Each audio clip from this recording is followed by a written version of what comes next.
Seven की वजह से ये मूर्छित हो गए थे। ये इनके सांस की गति बहुत ज़्यादा थी, सांस में बहुत ज़्यादा दिक्कत थी और ये बेहोश थे पूरी तरह। कंडीशन बहुत क्रिटिकल थी और उसके बाद में हमने जो है इनको आईसीयू में लिया, इंट्यूबेट किया, वेंटिलेटर पर रखा 3 दिन तक और उसके बाद में धीरे धीरे इनके सुधार आया।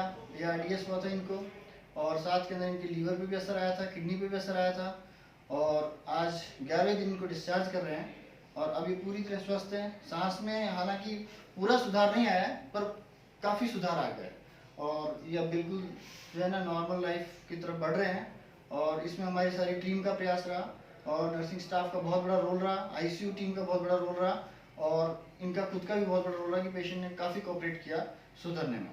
इनके ये 2 एक्सरे हैं, वो पहले वाला एक्सरे जो है वो आए थे तब का है और ये अभी जा रहे हैं तब का है, ठीक है। और ये इनके परिवार वाले हैं, है ना।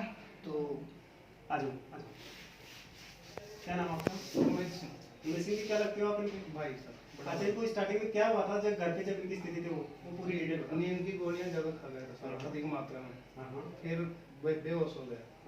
बेहोश होने के बाद में हम यहाँ लेके आए, यहाँ आईसीयू में इमरजेंसी में जब आप घर पे इन्होंने गोलियां खाई बहुत सारी, वहाँ बेहोश हो गए। हाँ बेहोश हो गए। बेहोश होने के बाद हम यहाँ पे लाए। हाँ। अच्छा, यहाँ पे लाने के बाद में आपको डॉक्टर विजय सर ने आपको पेशेंट को डील किया, उनको आपके बारे में उनके स्थिति के बारे में पूरी समझा?